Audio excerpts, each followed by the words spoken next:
Welcome everyone to this Let's Play of Kerbal Space Program First Contract. This is episode 23 and we are here with our ion-based probe to do two things. Firstly, we're going to complete a contract as we always do, that is the name of the game here. But we're also going to use it to prepare to complete another mission, and that is to capture a Class C asteroid. So let's go over to the mini-map and have a look at first the Kerbin system, and you can see here the contracted orbit we have to eventually meet. But if we go out further still, we'll see the various asteroids that we can capture. We've been tracking a few of them, and this one is the one that we are going to encounter in 23's day time. This is the one that we are going to encounter first out of the various Class C asteroids heading towards us. Now you'll notice, having targeted it, we now get a path through the Kerbin system that this asteroid will take, and this is going to prove extremely handy for our rendezvous. We can see that the asteroid will escape to the north, therefore it enters from the south. Pretty straightforward, we could have probably guessed that from the position of the asteroid in its orbit.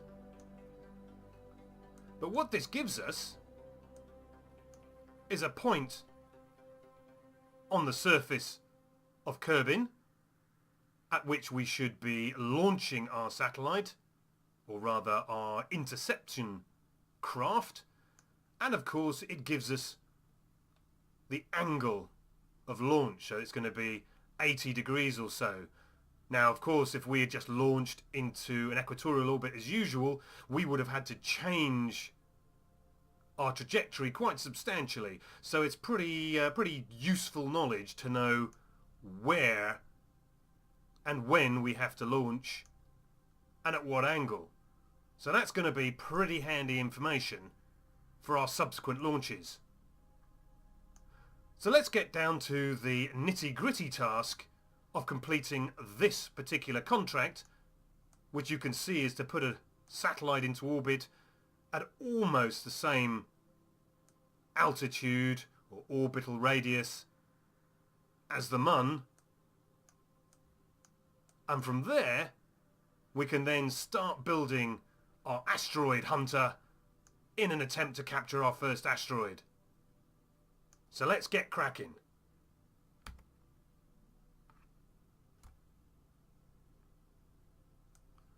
Now there is only one problem with ion satellites. They need a lot of electricity to operate. Now I've put some RTGs on, so we will be getting some power, but it's probably best to do all our manoeuvres when we're on the sunny side of the street. So let's set up our first manoeuvre over here. Coincidentally, at the descending node for our asteroid. It's just where we enter into the sunny side and where we will have the most opportunity to get electrical power. So we have Kerbin apoapsis of 11 million meters. So let's see if we can achieve that. There we go, that's pretty close. Let's get our contract window up. And there are the criteria we need to meet. Now one of the other problems with ion-powered satellites is they're going to take a heck of a long time to actually do anything. They are extremely weak, but extremely efficient. So I suggest we get cracking the moment we enter the sunny side.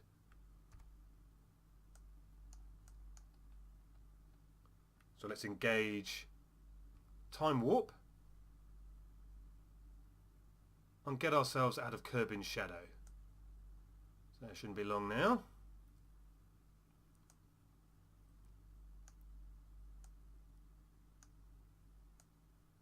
See the ocean swimming beneath us. Teeming with life, no doubt, although we've never seen any of it. Node will be coming up shortly. We'll be missing the node completely. It's just to give us an idea of the delta V we need to be applying. And here comes the sun.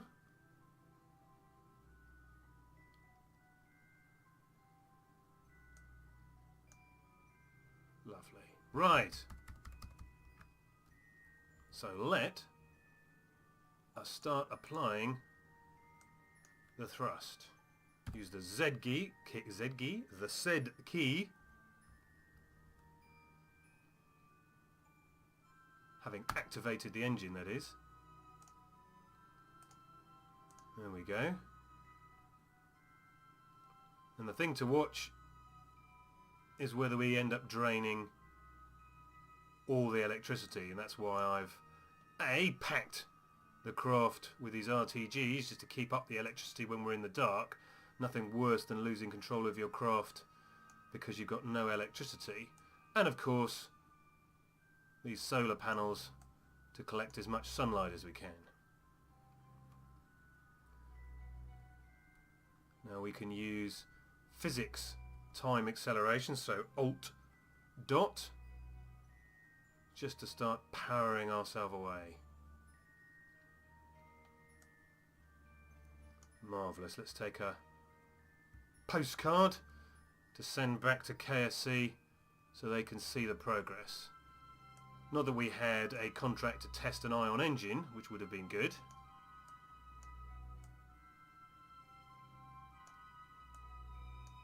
Let's go back to map view and see how we're doing. Now we've got plenty of sunlight.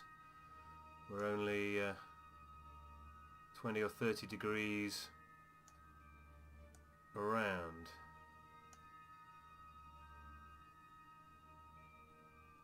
Now, as per usual, the last of the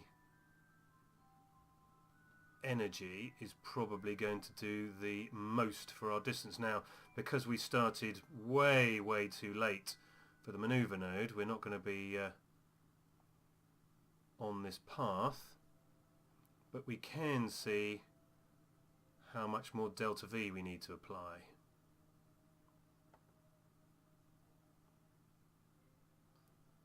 So there we go. 5, so we're just about halfway.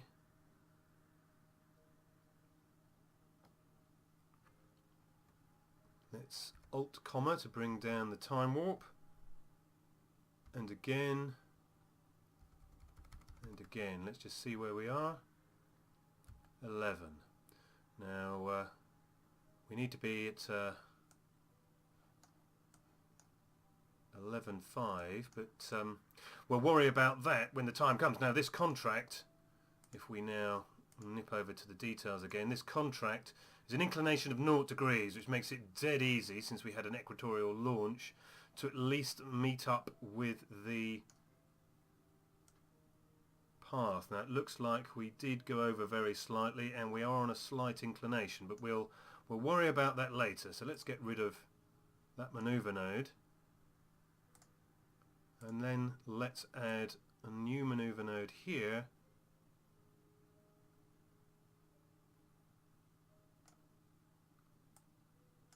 So 10, there we go. So that'll be about right, and then we will make our adjustments later.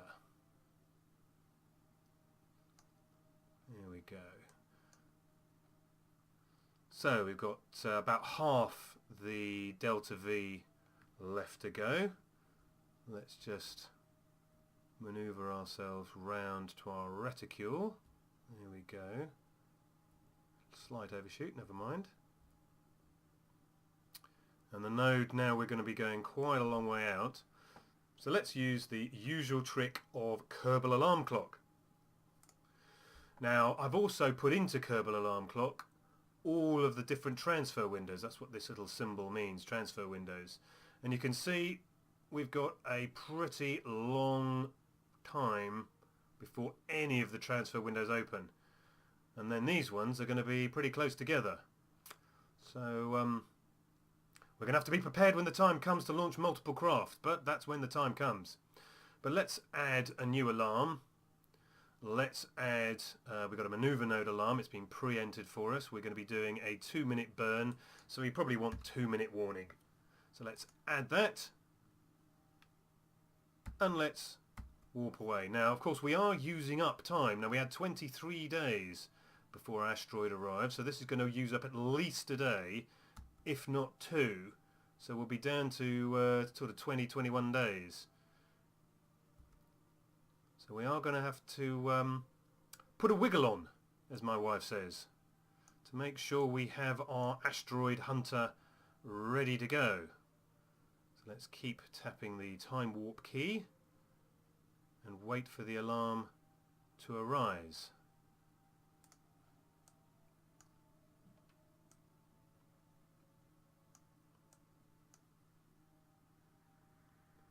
Closing in on our maneuver node.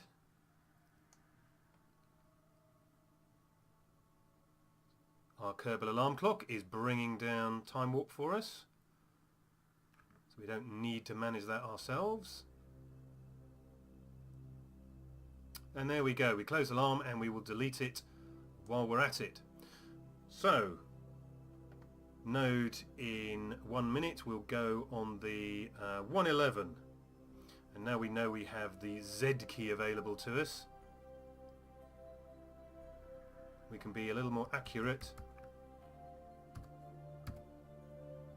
on starting our manoeuvre. So there we are, we're in full sunlight again with our lovely little satellite. There we go, Kerbin way out there with the Mun in the background. The ion engine pumping away. Now with the 4 panels and the 4 RTGs, we're not making a tiniest of dent in our battery power. We've got a battery crammed in there, you can just about make it out, crammed in there. And we're about, what, a third of the way through our xenon gas. So very, very efficient, but very, very weak. But as we know, we can use physical time warp so that physics rules will be applied whilst warping. So we are ×3 time warp here, and we want to go out to about 10 million meters. We are 3, 5, 6, 7, 8. Let's come down. Here we go. And there we go, 10. Bang on. Lovely. Now we just need to do the boring part of making the necessary adjustments. Now we can see we probably need to swing the orbit around, as well as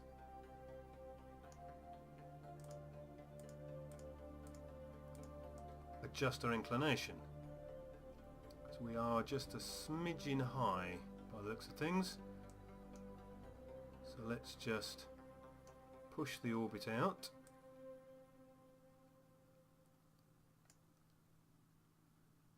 And then swing it round. Too far. Rather too many lines here.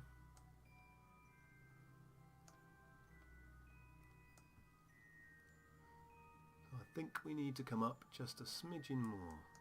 Oops, too far.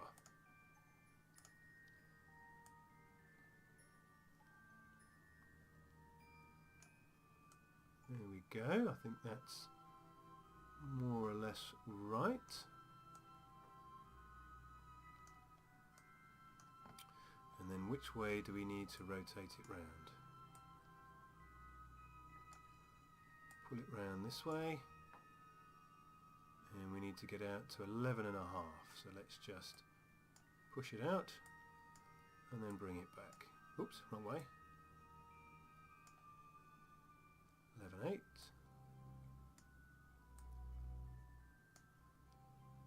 11.3. 3, so we're almost there.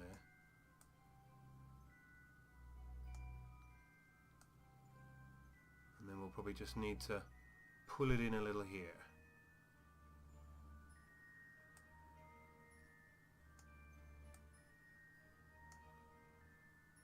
That should be enough. That's going to be within our 7% anyway.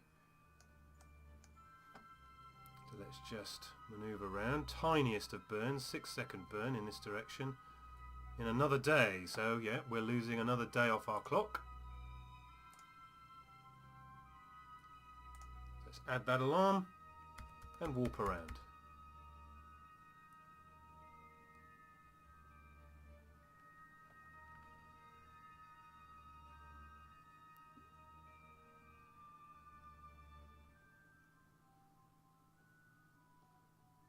And delete the alarm again, so we're right in the right place. Let's just warp a little bit further along. So we're going to go on the 3.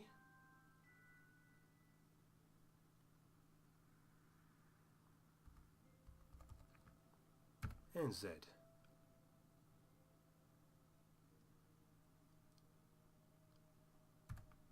There we go. Right, so I think we've just got a little adjustment to make over here.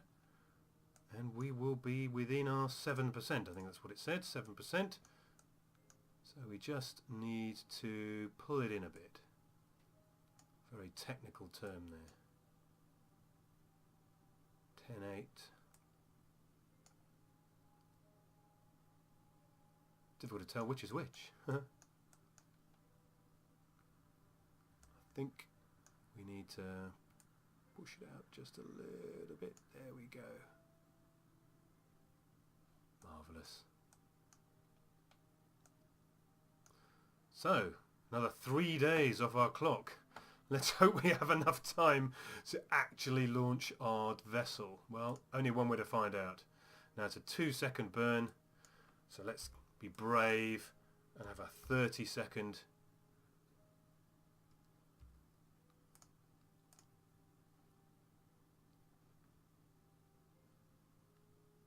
warning. So let's advance time.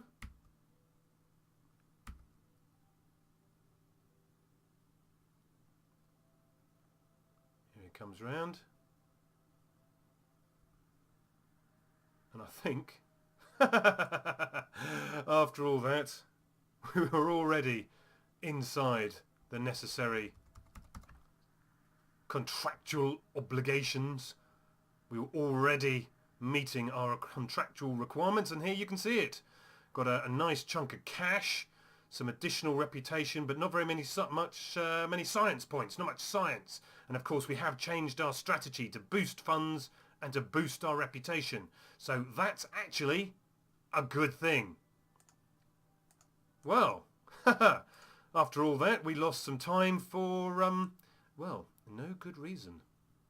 We now have, well, we can remove that alarm. We don't need that alarm anymore. We now have 33 days to escape. We have 17 days to arrival. So about 15, 16 odd days to actually create the encounter. So what I think we're going to do